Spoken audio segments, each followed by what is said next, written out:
looks cool. Oh, let's fix this. I don't know if you guys are gonna be able to see me. There we are.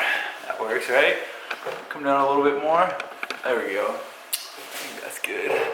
So, just like the video title says, and the intro says, I sold my forced fed Lotus Elise Turbo 2006. I put it up for sale and sold it the next day. One day, sold really quick. Pretty crazy. I put it up for sale and I got 80 messages in 2 hours for people wanting to buy it. That's crazy. I must have priced it too low. I think that the car market is crazy right now. So I posted a video on Instagram of me selling it, and I got most questions is why or no or why. I bought that car 2019 from my friend Josh. It was a very low mile, had a clean title, 2006 with the upgraded LED tail lights, Starlight black Lotus, and sorry, my camera ran out of memory. Yeah, 2006 Starlight Lotus Elise, sold it. The guy came and bought it today, local guy here. Yeah, I put the car up for sale, got so much interest in it. So the real reason is why you guys are here, why did I sell that car? I bought it for a pretty decent deal. The car, I put a lot of work into it and a lot of money myself into it. We did the EXIGE clam on it. We did the carbon fiber air intakes on the side. We did the Greg's Racing Part selector shaft. Or the gated manual selector shaft. It had a force-fed turbo on there. I don't know if you guys know this, but when force-fed sold those, you would go out and buy a Lotus for like $50,000 or like $48,000 or like $60,000. You buy a Lotus Elise. I think they even did it for an EXIGE. You could take the supercharger off, or if the EXIGE was naturally aspirated, and then they would install a turbo kit that would give you literally like an additional 100 horsepower, which is really a lot for a little car like that. And so that car that mine had, it came with that. So the original owner spent a fortune on that car. I'm just in shock that I actually sold the car, to be honest. But I bought the car, as you guys saw over the build of it, I never really got that many miles out of it. I think I got about 400 miles of like a 2 to 3 year ownership, 2.5 year ownership. 400 miles, not even 1,000. That's insane. I've already put like 3,000 or 4,000 on the Toyota Tundra, or 3,000 or 4,000, I don't remember. On the Tundra, I got some good use of the Tundra already. I never got to take the car like on a road trip. I never got to drive it around at all. I never got to take it to any car shows or anything. I never got to do anything with the Lotus. So after I finally got it after I finally rebuilt the front end and made it look so perfect with the EXIGE, and got it looking amazing, I took it out for a drive. I think I took Redline Ricer for a drive with it, and then I took my fiance for a drive with it, and then I went to use it one day and it just stopped running. I couldn't figure it out, went through all the forums, did a bunch of stuff, did the whole thing myself, couldn't figure it out. And then the people that built the car itself, force-fed the company, they went out of business. They said if you ship the car down to California, we'll get it all fixed up for you. I think he quoted me like $2,400 for the ECU, and then like another $3,000 to get the setup installed and the wiring. And I was at that point, I was like, that's like $5,000 more. I just don't want to put any more money into the car. I know the car's worth a fortune. They're worth so much money. Obviously, they're in high demand. 80 messages. I got 80 messages in 2 hours to buy the car, and I let it go. So yeah, that's kind of where I am. I don't own any Lotuses. Believe it or not, I don't know if you guys know that was my actual third Lotus. I had a red Lotus when I was way younger. I sold that car, and then I had the EVORA S, which is really special. That was a really special car, an EVORA S manual.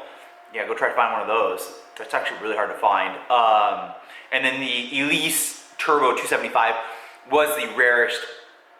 There's like very few of them out there, maybe like 100 of them. No, I didn't even think that. Maybe like 50 of them in the US, so that's pretty rare.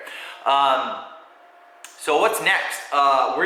This allows me to have nice room, and we're gonna install the Celica GTS turbo. So I was gonna actually look for a different place to do the turbo build for the Celica GTS. I was literally like, I'm not gonna do the build. I got the Lotus sitting in the garage. I'm not gonna do the build outside. I want a clean build, and I want to spend time on it and do step by step. So good news. We're gonna start we're gonna start the Celica GTS turbo build. So that's what's coming next. Over the next few videos, I'm gonna start ripping the Celica apart. I'm gonna pull the front bumper off. I might pull the hood off. I might go with the carbon fiber hood. I put a post that if you guys commented carbon fiber enough, I'd buy a hood. So I'm in the market for a hood. Yeah, I'm gonna rip that Celica apart, and then we're gonna start installing the turbo kit from turbokits.com. I'm really excited. Really excited. I'm just stoked. So that's what we're gonna be doing next. And that's, why did I sell the car? Like, why did I sell it? Just like immediately, like just out of the blue, sell it? I've been thinking about selling the car. I know that the market's really hot for all cars right now. That wasn't really the reason. I just thought, I look at the car, it's beautiful. I have no desire to touch it, to modify it, because of I just don't have confidence that I got it running and then it would die, and then I got it going again and then it would die, and it just, I tried to drive it down around the block and then it would die.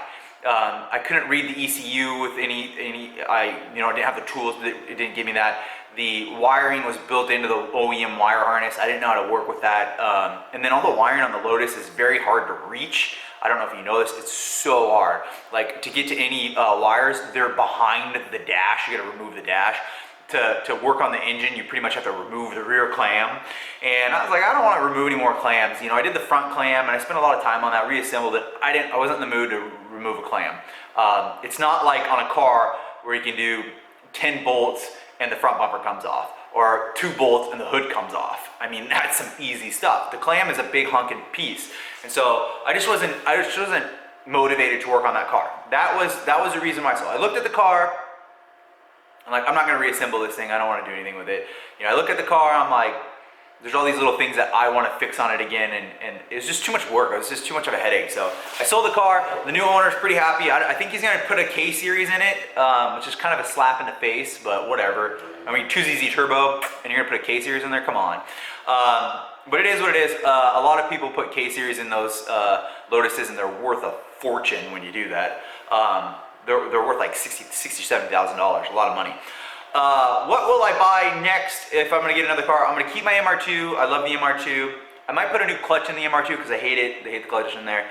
We're gonna just focus on the Celica GTS Turbo like I promised. That's what we're gonna do. So this summer, I'm gonna have a boosted Celica GTS, and it's gonna be awesome with a built motor from Monkey Wrench.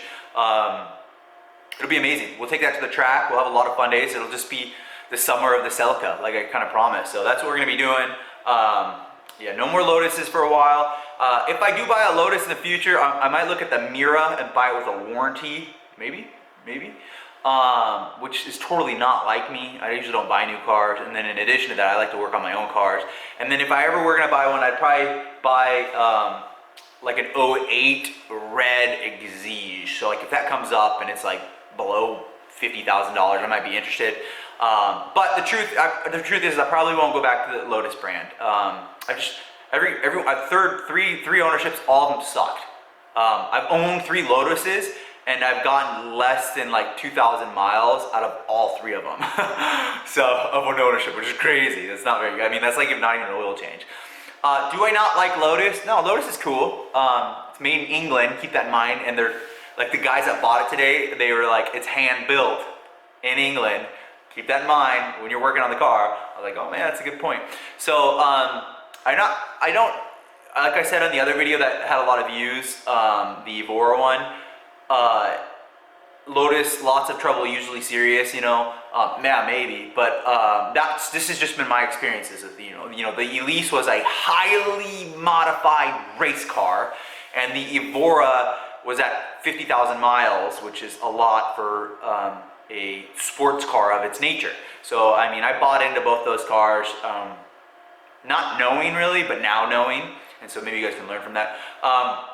yeah, so that's my experience with the Lotus. I'm out of it. I'm not going to buy anymore for a while. If I do, it'll probably be an EMIR or an EXIGE. No more Elises, and I'm not a fan of the EVORA.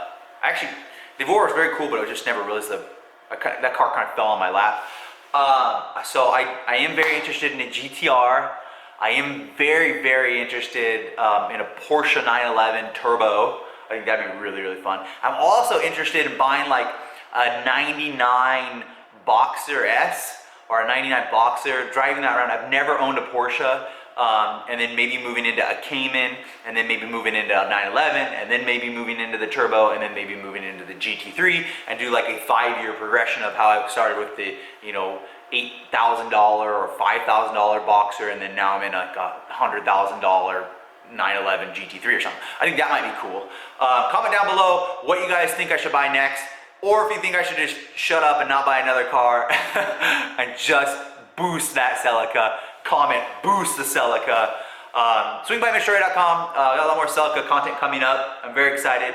I did actually do a video where I ripped the Celica radio out, and then the wire harness was cut on it, so I'm gonna have to get that fixed before I install a radio. I'm going to be doing the carbon fiber from MitchDore.com dash kit on the car soon.